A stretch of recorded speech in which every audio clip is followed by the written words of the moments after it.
ये video special offer सिर्फ starting के 500 स्टूडेंट्स के लिए ही है। क्रेजी जीके ट्रिक और रूट एप्लीकेशन पर फ्रेंड्स आपको स्पेशल डिस्काउंट पर ये कोर्स अवेलेबल कराया जाएगा। डिस्क्रिप्शन और कमेंट बॉक्स में जो लिंक दी गई है उस लिंक पर क्लिक करें और इस स्पेशल ऑफर का फायदा उठाएं।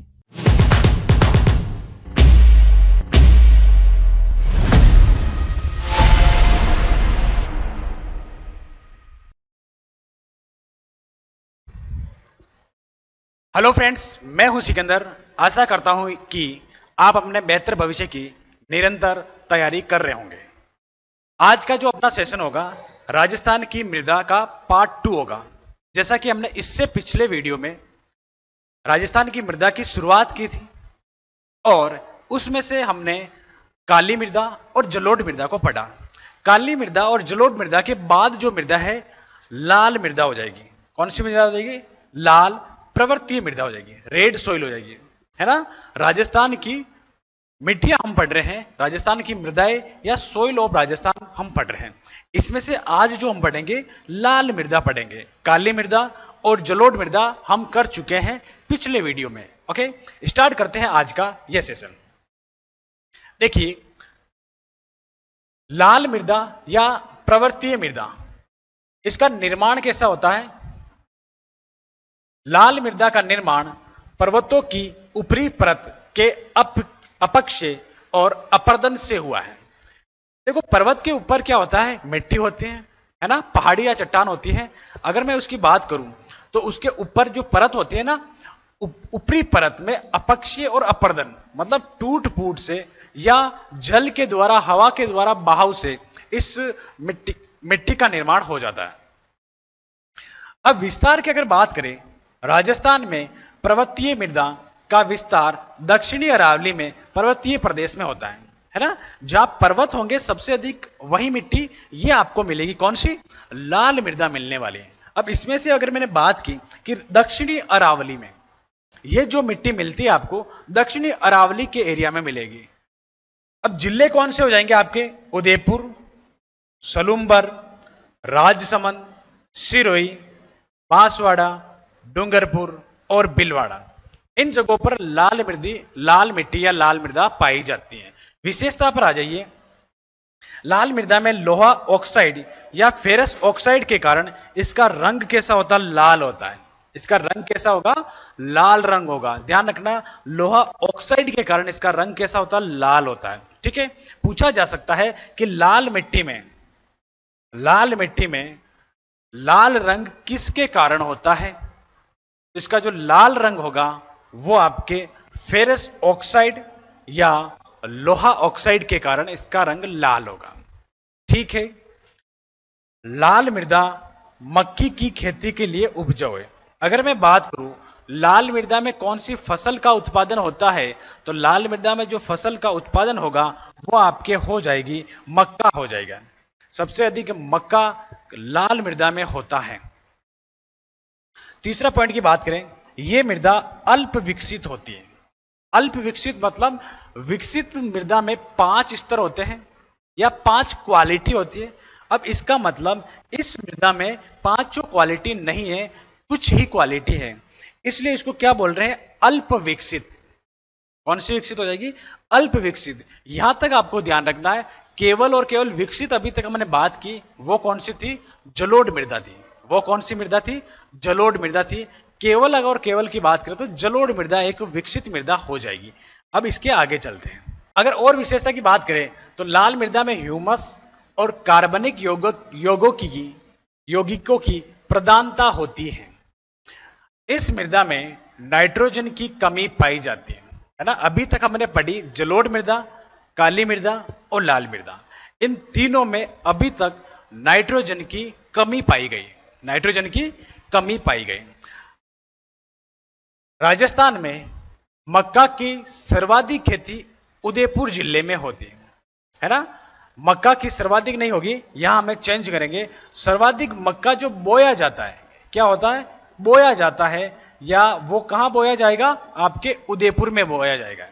राजस्थान में सर्वाधिक मक्का कहां बोया जाता है ना। अगर उसकी मैं अगर बात करूं तो उदयपुर में जाएगा। ठीक है, अब नोट क्या कह रहा? नोट को समझो, बहुत ही अच्छा क्वेश्चन बनेगा। राजस्थान में मक्का का सर्वाधिक उत्पादन भीलवाड़ा में होता है।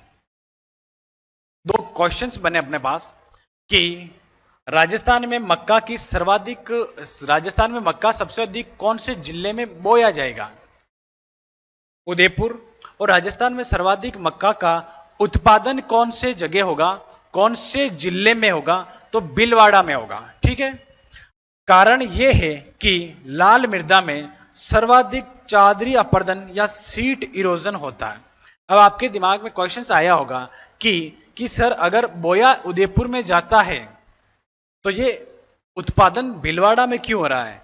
इसलिए हो रहा है, बोया तो जाता है लेकिन जो चादरी अपर्दन है या सीट इरोजन है वो सबसे अधिक कहां होता है? पहाड़ी इलाकों में होता है। और पहाड़ी इलाके कौन से हो जाएंगे? उदयपुर में हो जाएंगे। इस कारण यहां पर मक्का का उत्पादन जितना होना चाहिए उतना नहीं हो पाता है ना। अब आपके दिमाग में क्वेश्चंस बनाए कि सर चादरी अपर्दन क्या है या सीट इरोजन क्या है? देखो, पहाड़ी भागों में सीट इरोजन का मतलब होगा एक साथ पर्टिकुलर किसी एरिया की मिट्टी का बहना। सीट होती ना, सीट मतलब पूरा चादर, मतलब एक पर्टिकुलर बहुत 100 से 200 मीटर एक साथ एरिया का बह जाना, जिससे क्या होगा, वहां की जो उत्पादन बोई जाने वाली मक्का होती है उसका उत्पादन कम हो जाता है ना। ओके। लाल मृदा अम्लीय प्रकृति की मृदा होती है। लाल मृदा में कौन सा गुण होता है? ध्यान रखना, इंपॉर्टेंट है। अम्लीय मृदा होगा। कौन सा होता? एसिडिक नेचर हो जाएगा, एसिडिक नेचर हो जाएगा। ठीक है। यहाँ पर दोस्तों अगर आप इसी तरीके से कंप्लीट जीएस पढ़ना चाहते हैं, बहुत ही सिंपल तरीके से पढ़ना चाहते हैं, इमेजिनेशन के थ्रू पढ़ना चाहते हैं, तो 100 घंटे के अंदर जीएस का मैंने आप सभी के लिए एक ऐसा कोर्स डिज़ाइन कर रखा है जो आपको जीएस को लेकर कंप्लीट सॉल्यूशन प्रोवाइड करता है। देखिए, आप सभी को पता ही है कि जीएस एक ऐसा सब्जेक्ट है जिसमें मल्टीपल सब्जेक्ट हमको कवर करना होते हैं। Physics, chemistry, bio, economics, multiple subjects होते हैं, लगभग 7-8 सब्जेक्ट्स होते हैं। तो इनको कवर करना वाकई में बहुत डिफिकल्ट काम होता है। मैंने आप सभी को कंप्लीट सॉल्यूशन दिया है 100 आवर जीएस के इस कोर्स के अंदर। सारे सब्जेक्ट मैंने ही आपको पढ़ाए हैं और बहुत ही सिस्टमेटिक तरीके से सबसे सिंपल वे में मैंने आपको चीज़ों को एक्सप्लेन किया है और हमने ट्रिक के माध्यम से भी चीज़ों को इसमें याद किया है। इंग्लिश एंड हिंदी मिक्स में ये कोर्स मैंने आपके लिए डिज़ाइन किया है। 2 ईयर की वैलिडिटी के साथ में आपको ये कोर्स मिल जाता है। अगर आप इस कोर्स को एनरोल करना चाहते हैं तो डिस्क्रिप्शन बॉक्स और कमेंट बॉक्स में लिंक दे रखा है, वहाँ पर क्लिक कर सीधे कोर्स के अंदर एनरोल कर सकते हैं। इसके अलावा crazy GK trick application download कर लीजिए। वहाँ पर फाउंडेशन कोर्स के अंदर कोर्स बाय एक्सेसर में आपको 100 आवर जीएस का ऑप्शन मिल जाएगा। कोर्स को लेकर अगर कुछ भी क्वेरी है आपकी तो स्क्रीन पर दिए गए नंबर पर आप कॉल कर सकते हैं। बेझिझक कॉल करके इन्फॉर्मेशन ले सकते हैं। चलिए वापस आते हैं हमारे लेक्चर पर। अब इसके बाद जो चौथे नंबर की मृदा है, लाल व पीली मृदा। कौन सी मृदा हो जाएगी? लाल व पीली मृदा हो जाएगी। अब निर्माण कैसे होता है इस मृदा का? लाल व पीली मृदा का निर्माण ग्रेनाइट और नीस चट्टानों के अपक्षरण और अपरदन, इन दोनों का मिक्सअप है, आनाछादन के कारण होता है। मतलब लाल और पीली मृदा, ध्यान रखना, लाल मृदा अलग है और लाल पीली मृदा अलग है।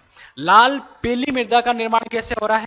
ग्रेनाइट चट्टान है, एक नीस चट्टान है, इनके अपसरण से या इनके अपरदन से या इनके अनाच्छादन से, डेन्यूडेशन से इसका क्या होगा? निर्माण होगा।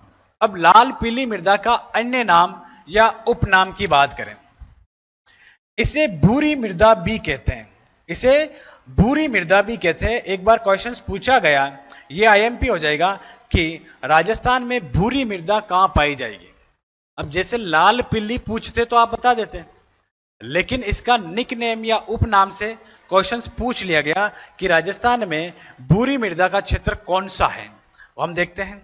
विस्तार की बात करें तो राजस्थान में यह मृदा बनास बेसिन क्षेत्र में पाई जाती है। तो क्वेश्चन क्या बना था उसमें कि राजस्थान में भूरी मृदा कौन से बेसिन क्षेत्र में पाई जाएगी। ऑप्शंस आपके सामने थे, Mahi basin, Chambal basin, Banas basin, Banganga basin. एक आंसर क्या हो जाएगा आपका? बनास बेसिन। ठीक है। जिले कौन कौन से? भीलवाड़ा से अलग हुआ शाहपुरा, अजमेर, केकड़ी, टोंक और सवाई माधोपुर। ध्यान रखना, अजमेर और भीलवाड़ा बहुत बार क्वेश्चंस में पूछे गए कि लाल पीली मृदा कहां मिलेगी?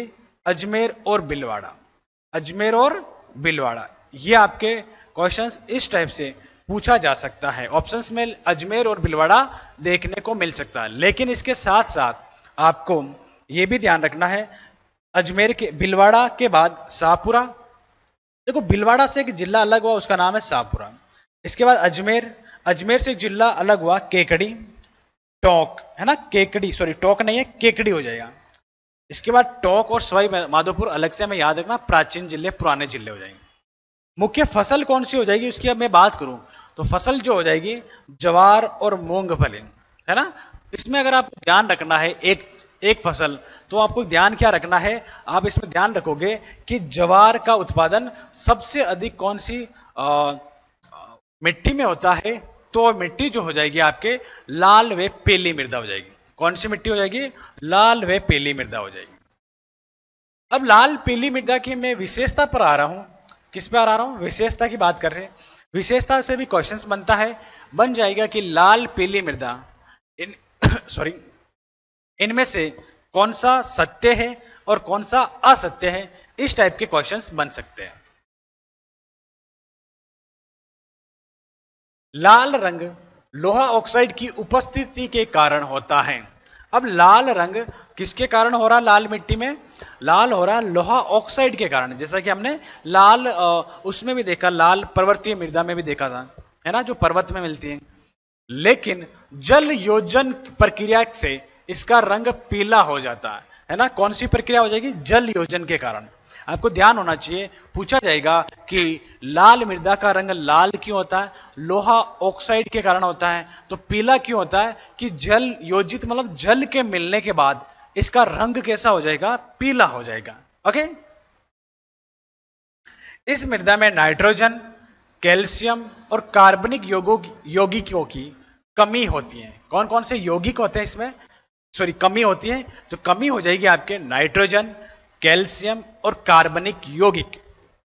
अब आपके दिमाग में वापस आया होगा नाइट्रोजन, कि नाइट्रोजन तो सर सभी में कमी है, एक ही कमी है राजस्थान की मिट्टियों में, वो आपको याद रखनी है, नाइट्रोजन की कमी। क्या हो जाएगी, नाइट्रोजन की कमी हो जाएगी।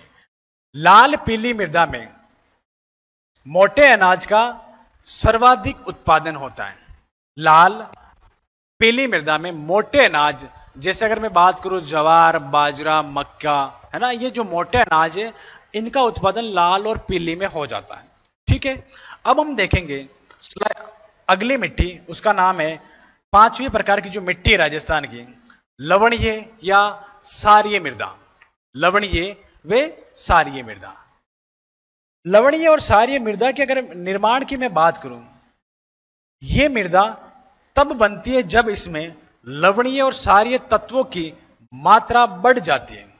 अब किसी भी प्रकार की मिट्टी में, कोई सी भी प्रकार की मिट्टी हो सकती है, इसमें अगर लवणीय और सारीय प्रकार की मात्रा बढ़ जाएगी, तत्वों की मात्रा बढ़ जाएगी, तो यह मिट्टी कैसी हो जाएगी आपके, यह मिट्टी हो जाएगी लवणीय या सारीय मिट्टी हो जाएगी। ठीक है, अब इसका उपनाम की बात करूं, अगर सर के आपको तो एक क्वेश्चन इसमें से आना फिक्स है किसी ना किसी एग्जाम में, तो वो आपको क्या याद करना है, उपनाम याद करना है। लवणीय और सारीय मृदा का उपनाम रह, कल्लर, दूसर, चापेन, थुर और एल्काइन मृदा। अब सीधा क्वेश्चन पूछा गया कि रह, कल्लर और चापेन इनमें से कौन सी मृदा के उपनाम है या कौन सी मृदा को कहते हैं, तो ध्यान रखना लवणीय और सारीय मृदा हो जाएगी। लवणीय और सारीय मृदा हो जाएगी, ये इंपॉर्टेंट है, मैं लिख रहा हूं यहां पर। ये क्या हो जाएगा, आईएमपी हो जाएगा। इसको आप बिना पढ़े बिना याद करे कभी भी एग्जाम में नहीं जाए, यहां से क्वेश्चंस बनने की संभावना 110% हो जाती है। ठीक है, अब हम बात कर रहे थे लवणीय सारीय मृदा की, तो इसका विस्तार की अगर बात करें, ये कहां कहां मिलेगी, देखो इसका पर्टिकुलर कुछ कारण है, वहां लवणीय और सारीय मृदा पाई जाती है। कौन कौन से कारण है, जैसे अगर मैं बात करूं, नंबर 1, खारे पानी की झीलों के आसपास क्षेत्र में।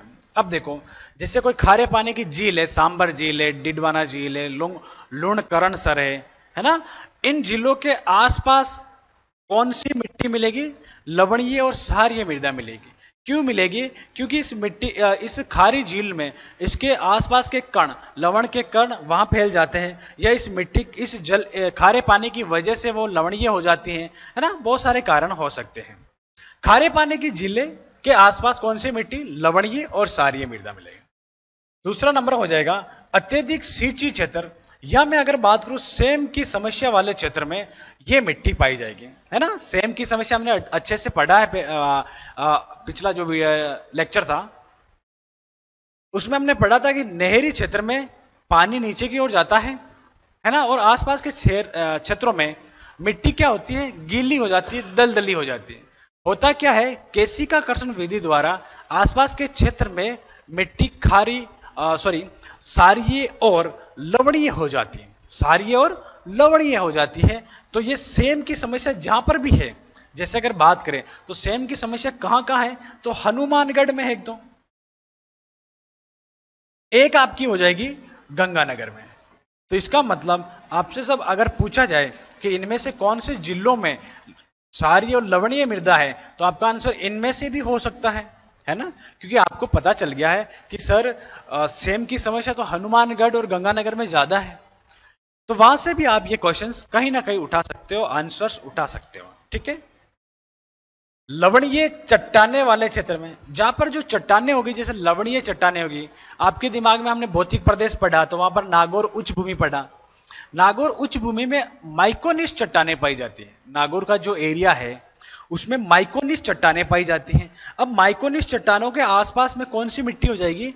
लवणीय और क्षारीय मिट्टी हो जाएगी, ठीक है।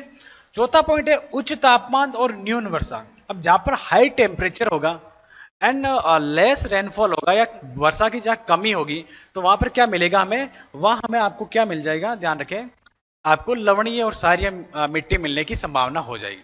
ये फैक्टर है, यहां लवणीय मृदा पाई जा सकती है या पाई जाती है। ओके, विशेषता की एक ही बात करूं, ये अनुपजाऊ होती है, इसकी कोई खास विशेषता नहीं है। लवणीय मृदा में किसी भी प्रकार की फसल नहीं हो सकती। क्षारीय, अगर मिट्टी क्षारीय है, दलदली है, तो वहां पर फसल होने की संभावना ना के बराबर हो जाएगी, इसलिए इसको हमने अनुपजाऊ मिट्टी में रखा है, ठीक है। आपके दिमाग में अब देखो, अब लवणीय मृदा का अगर हमें अनुपजाऊ है तो उपजाऊ बनाना है तो क्या करना पड़ेगा, है ना। उपजाऊ अगर बनाना है तो हमें क्या करना पड़ेगा कि सर हमें इसमें जिप्सम का प्रयोग करना पड़ेगा। किसका प्रयोग करना पड़ेगा? जिप्सम का प्रयोग करना पड़ेगा। और किसका प्रयोग करना पड़ेगा? एक पेड़ होता है उसका नाम है सफेदा। एक पेड़ होता है उसका नाम क्या? सफेदा। जहां पर भी लवणीय मृदा है उसके आसपास हम क्या करते हैं? सफेदा का पेड़ लगा देते हैं, जिससे उसकी जो लवणता होती है वो कम हो जाती है। कौन सी हो जाती है? लवणता जो कम हो जाती है। अगर मैं सफेदा को एक नाम और दे पाऊं, है ना, ये तो आपको याद होगा, हो जाएगा सफेदा, है ना, लेकिन इसका एक नाम और आ जाता है, यूकेलिप्टिस। यूकेलिप्टस। देखो, यूकेलिप्टिस, सफेदा और जिप्सम के प्रयोग से इस मिट्टी की क्षारीयता को हम थोड़ा सा कम कर सकते हैं, जिससे कि वहां पर फसल का उत्पादन किया जा सके। अब देखो जिले देख लो, बाड़मेर और बालोतरा, जालोर, सांचौर, गंगानगर, अनूपगढ़ और हनुमानगढ़ क्षेत्रों में, है ना, ये आपके लवणीय और क्षारीय मृदा पाई जाती है। अगर लवणीय और क्षारीय मृदा में आपको ध्यान क्या रखना, इसके उपनाम ध्यान रखने। मैं वापस बता रहा हूं, इसके उपनाम जो है रे, कलर, चापेंथुर, एल्काइन, ये उपनाम बहुत इंपॉर्टेंट हो जाएंगे, ठीक है। नेक्स्ट चलते हैं। हेलो नमस्कार, गुड मॉर्निंग, मैं हूं सिकंदर। राजस्थान जीके का कंप्लीट कोर्स रूट एप्लीकेशन और क्रेजी जीके ट्रिक ऐप पर आपको मिलने वाला है, और इस कोर्स में वीडियो लेक्चर, पीडीएफ नोट्स और टेस्ट आपको मिलेंगे। और ये जो कोर्स है कंप्लीट रूप से आपके लिए राजस्थान के सीईटी, रीट, आरएएस जैसे एग्जाम के साथ साथ राजस्थान के सभी कॉम्पिटिटिव एग्जाम के लिए यूजफुल होने वाला है। Okay, all the best, thank you. इसके बाद 6 नंबर की जो राजस्थान की मृदा है वो रेतीली ब्लूई मृदा हो जाएगी। निर्माण कैसे हुआ? 33 सागर के अवशेषों के रूप में रेतीली ब्लूई मृदा का निर्माण हुआ। देखो, हमने पता है, हमने भौतिक प्रदेश में पढ़ा, पश्चिमी जो मरुस्थल है वो 33 सागर के अवशेष माने जाते हैं। अब पश्चिमी मरुस्थल में कौन सी रेत पाई जाती? रेतीली ब्लूई मृदा और या मिट्टी ये मिलती है आपको। तो इसको देखो, अवशेष की अगर बात है तो 33 सागर के निर्माण। अब 33 सागर के सूखने के बाद जो मिट्टी बची वो आपके कौन सी हो जाएगी, वो आपकी हो जाएगी रेतीली ब्लूई मृदा हो जाएगी। ठीक है, विस्तार, पश्चिमी मरुस्थलीय प्रदेश, प्रदेश कौन सा हो जाएगा, पश्चिमी मरुस्थलीय प्रदेश हो जाएगा। देखो ये मिट्टी का टॉपिक ऐसा ही है, इसमें ना कोई ऐसा समझाने वाली बात है।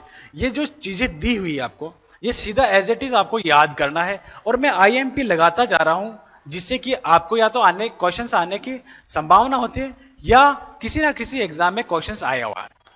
अब आपके दिमाग में क्वेश्चंस याद करना है मैं तो। ठीक है, आगे चलते हैं।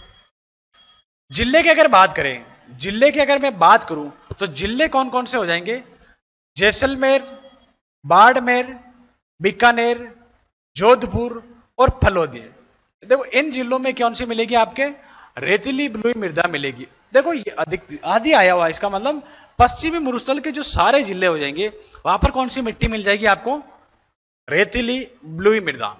लेकिन हमने यहाँ पर जो मेन जिले वो लिए आपके, इसके अलावा आप यहाँ पर अनूपगढ़, गंगानगर वो भी ले सकते हैं, वहां पर भी रेतीली मृदा। लेकिन इंदिरा गांधी नहर के आने के बाद वहां पर उपजाऊपन उसका बढ़ रहा है। ठीक है, नोट क्या कह रहा है अपने सामने, नोट,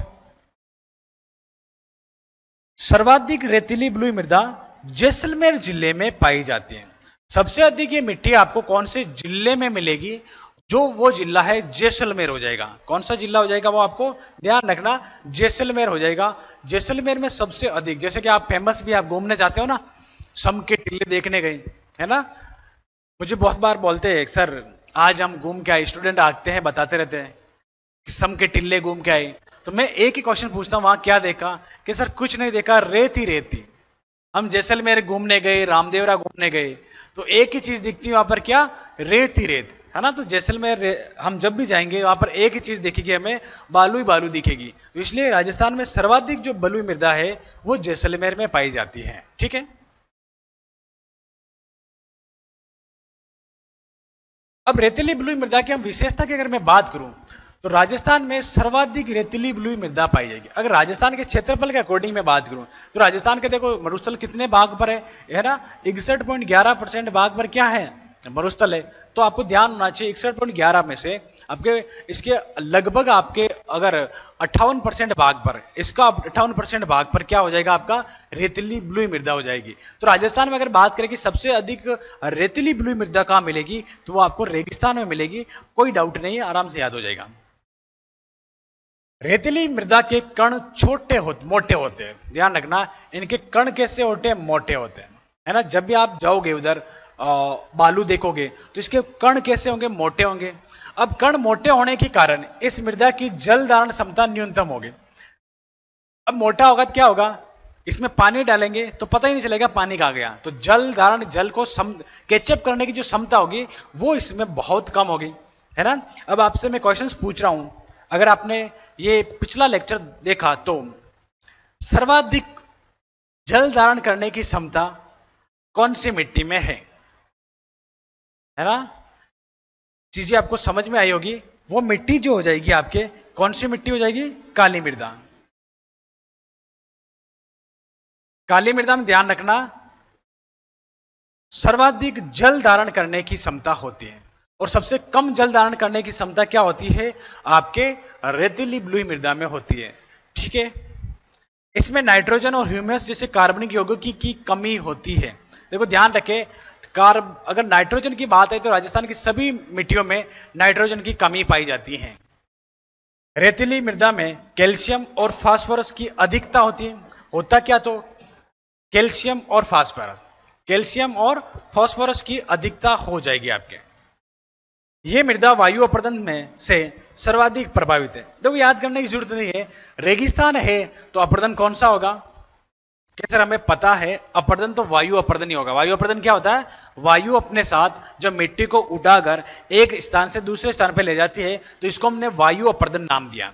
और वायु अपर्दन ये चीज है, ये कहां सबसे अधिक होगी, कि सर यहां जहां होगी वो है रेगिस्तान, या सर्वाधिक जो इसी मिट्टी का, रेगिस्तान में सबसे अधिक मिट्टी कौन सी है, रेतीली मिट्टी। तो सर्वाधिक जो मिट्टी आपके रेगिस्तान में बालू मृदा है, यहां पर सबसे अधिक अपर्दन वायु अपर्दन होगा। ओके। रेतीली मृदा अविकसित मृदा की श्रेणी में आता है। रेतीली मृदा कैसी हो जाएगी? आपके अविकसित मृदा की श्रेणी में रेतीली मृदा आ जाएगी। अविकसित है, इसका विकास नहीं हो रखा है। क्यों? जैसे कि बात करा विकास जिसका होगा उसमें क्या पाए जाएंगे? आपके मिनरल्स या 5 स्तर होंगे। इसका मतलब ये उपजाऊ मिट्टी नहीं है। उपजाऊ नहीं होने के कारण इसको अविकसित मृदा के नाम से जाना जाता है। ये राजस्थान के 2/3 भाग पर फैली हुई। जैसा कि मैंने बात किया 61.11% भाग पर, आपके 2/3 भाग पर कौन सी है मिट्टी? आपके लगभग 2/3 पर हो जाएगी रेतीली बलुई मृदा हो जाएगी। ठीक है,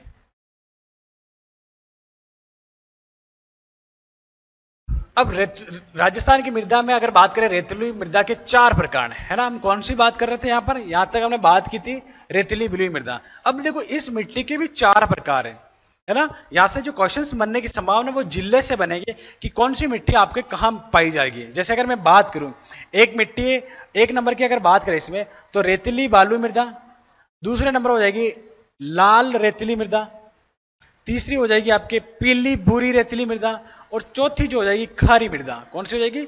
खारी मृदा हो जाएगी। अब इसमें से पहली रेतीली बालुई मृदा गंगानगर, अनूपगढ़, बीकानेर, चूरू, जोधपुर, जैसलमेर, बाड़मेर, झुंझुनू में पाई जाती है ना। और लाल रेतीली मृदा जोधपुर, नागौर, जोधपुर, पाली, जालोर, चूरू, झुंझुनू में हो जाएगी। ये आप देख लेना, आराम से देखना। पीली भूरी मृदा नागौर, कुचामन और पाली में आपके कौन सी मिलेगी? पीली और भूरी मिलेगी। और खारी मृदा आपको मिल जाएगी बाड़मेर, जैसलमेर, बीकानेर और नागौर में, है ना। देखो इस रेतीली मृदा के भी 4 भागों कर दिए हमने, और इनके हम आपको याद क्या करना है? डिस्ट्रिक्ट याद करना है, कौन कौन से जिले में वो याद करना है। ठीक है, अब एक मिट्टी आती है उसका नाम है लेटराइट मृदा। कौन सी मृदा? लेटराइट मृदा। लेटराइट मृदा का निर्माण उच्च तापमान व उच्च वर्षा वाले क्षेत्रों में होता है। जहां पर अधिक टेम्परेचर है बट वहां पर वर्षा भी अधिक हो रही है, तो वहां जो मिट्टी बनेगी वो बनेगी आपके लेटराइट मृदा। अगर मैं बात करूं लेटराइट मृदा, तो भारत में लेटराइट मृदा सर्वाधिक विस्तार मालाबार तट में हो जाएगा। और मालाबार तट में भी कौन सा एरिया हो जाएगा? आपका केरल में हो जाएगा, केरल के मालाबार तट। लेकिन हम यहाँ पर जो बात कर रहे हैं वो बात कर रहे हैं राजस्थान की।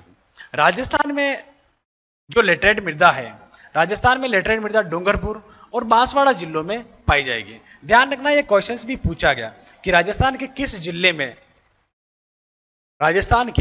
जिले में लेटराइट मृदा पाई जाती है। तो ऑप्शंस उस समय जो था वो डूंगरपुर था। ध्यान रखना, अगर लेटराइट मृदा, इन दोनों की मृदा को अगर मैं एक नाम और दूं, है ना, तो लाल लोमी दूं तो भी कोई एक दूसरी बात नहीं होगी, है ना। इस मृदा को कहीं ना कहीं हम लाल लोमी से भी रिलेट कर सकते हैं, और लाल लोमी भी आपके डूंगरपुर बांसवाड़ा में पाई जाती है। लाल लोमी का जिक्र आगे हम करने वाले हैं। पीट या जैविक मृदा, दलदली भाग में जैविक पदार्थों के मिलने से पीट मृदा का निर्माण होता है। कहने का मतलब जहां पर दलदल कीचड़ है वहां पर कौन सी मिट्टी पाई जाएगी? जैविक मृदा पाई जाएगी। ठीक है, और जैविक मृदा का विस्तार मैंग्रोव वनस्पति भागों में होगा और तटीय भागों में सर्वाधिक होगा। इसका मतलब ये मिट्टी राजस्थान में मिलने की संभावना बहुत कम है, लेकिन हम ICAR के अनुसार पढ़ रहे हैं तो ये इनके बारे में पढ़ना भी बहुत जरूरी है। ठीक है, ओके, ये हो गई राजस्थान की मिट्टियां। अब इसके बाद हम बात करेंगे अन्य मिट्टियों के। राजस्थान की हमने ICAR के अनुसार कितनी प्रकार की मिट्टियां देखी? राजस्थान की जो देखी लास्ट में हमने 8 प्रकार की मिट्टियां देखी ICAR के अनुसार राजस्थान की 8 प्रकार की मिट्टियां देखी। अब अन्य मिट्टियों की अगर मैं बात करूं, क्यों इन मिट्टियों से किसी ना किसी एग्जाम में क्वेश्चंस पूछा गया है, इसलिए मैंने अलग से एक छोटा सा ले लिया अन्य मिट्टियां, जिससे कि आपके आने वाले एग्जाम में कोई भी क्वेश्चंस गलत नहीं हो। ठीक है, स्टार्ट करते हैं। भूरी रेतीली मृदा कौन सी हो जाएगी? भूरी रेतीली मृदा। अब अगर इसको मैं बात करूं तो ये भाग किसका होगा? बलुई मृदा का ही भाग हो जाएगा। लेकिन ये जिले कौन से इसमें? बाड़मेर, बालोतरा, जोधपुर ग्रामीण, पाली, जालोर, सांचौर, नागौर, सिरोही, सीकर और झुंझुनू। इनमें कौन सी मिट्टी मिल रही? भूरी रेतीली मृदा मिल जाएगी। ये मृदा लगभग 36,000 वर्ग किलोमीटर क्षेत्र में फैली हुई है। ध्यान रखना, ये डिजिट आपसे पूछी भी जा सकती है कि भूरी रेतीली मृदा राजस्थान के कितने किलोमीटर क्षेत्र में फैली हुई है। तो ध्यान आपको रखना है ध्यान आपको रखना है 36,000 वर्ग किलोमीटर में ये मिट्टी फैली हुई है। विशेषता क्या कह रही है? इस मृदा में नाइट्रेट और फास्फेट की मात्रा अधिक होने के कारण उर्वरक होती है। मतलब ये उपजाऊ क्यों होती है? इसमें नाइट्रेट और फास्फेट के गुण मिल रहे हैं। या गुण की बात नहीं करेंगे तो एग्जैक्ट वक्त रहेगा, मात्रा अधिक मिल रही है ना, मात्रा मिल रही है तो क्या हो जाएगा, पूरी रेतीली उपजाऊ मिट्टी हो जाएगी। ठीक है, ये आपको समझ में आई होगी। इसके बाद एक प्रकार की मिट्टी आती है, उसका नाम है सीरोजम।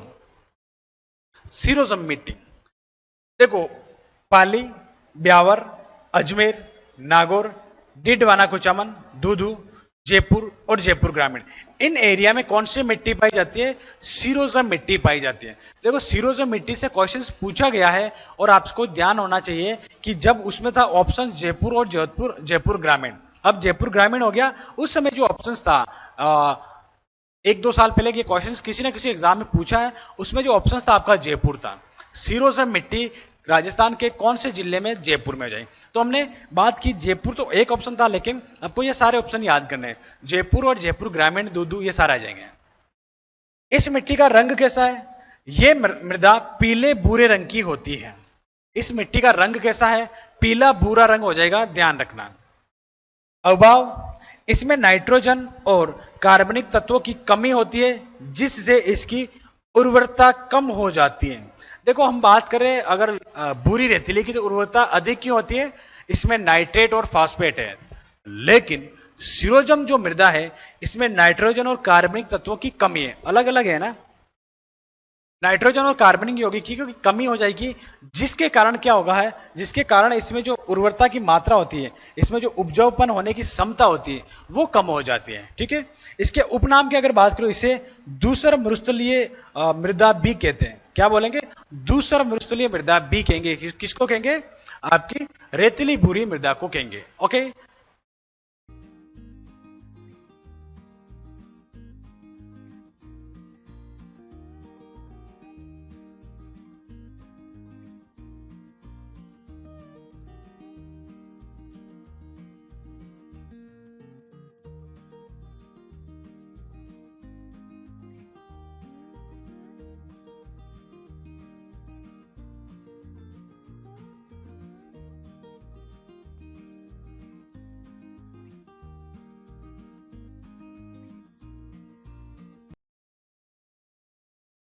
अन्य मृदा में अगर बात करें, अन्य मृदा में, तो वो हो जाएगा आपका लिथोसोल्स हो जाएगा। ये तीसरे प्रकार की, थर्ड हो जाएगी। लिथोसोल्स की अगर मैं बात करूं, पर्वतीय या पहाड़ी क्षेत्र में पाई जाने वाली अपरिपक्व मृदा को हम किसके नाम से जान रहे हैं? लिथोसोल्स के नाम से जान रहे हैं। अगर मैं बात करूं राजस्थान में जो पहाड़ियां है ना, जो पहाड़ियां है, ठीक है, अब इन पहाड़ियों के ऊपर अगर बात करें, पहाड़ियों के ऊपर अपरिपक्व जो मृदा है, उसको हम किस नाम से जानेंगे? लिथोसोल्स के नाम से जानेंगे। एक दिमाग में बिठा लो, लिथोसोल्स शब्द आते ही आपको दिमाग आना चाहिए पर्वतीय भाग। पर्वत में जो मिट्टी मिलेगी उसको हम किस नाम से जान रहे हैं? लिथोसोल्स के नाम से जान रहे हैं। ये क्वेश्चन पूछा भी जा सकता है, ऑप्शंस हो सकते हैं, जैसे मैं आपसे पूछूं कि राजस्थान में लिथोसोल्स कहां पाई जाएगी, और ऑप्शंस में दूं आपको। देखो ऑप्शंस के अनुसार करना पड़ेगा आपको। जैसे पहला ऑप्शन हो जाएगा जैसलमेर। आ गया क्वेश्चन आपकी स्क्रीन पर कि लिथोसोल्स हमें राजस्थान में कौन से जिले मिलेगी? जैसलमेर। दूसरा ऑप्शन बीकानेर। तीसरा ऑप्शन जयपुर, और चौथा ऑप्शन आपका हो जाएगा उदयपुर। तो इसमें से आंसर क्या होगा? इसमें से आपको आइडिया लग गया होगा कि इसका जो आंसर हो जाएगा उदयपुर हो जाएगा। कि क्यों?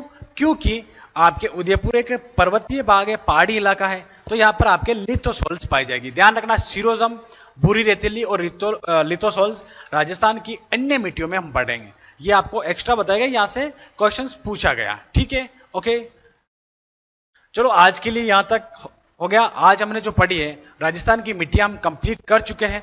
इसके बाद हम पढ़ेंगे राजस्थान की और भी मिट्टियां है, जैसे वैज्ञानिक मृदा, राजस्थान की कृषि विभाग के अनुसार जो बांटी गई मृदा, और उसके बाद और भी सारे लेक्चर होने वाले इससे संबंधित। Okay, all the best. तब तक के लिए thank you, all the best.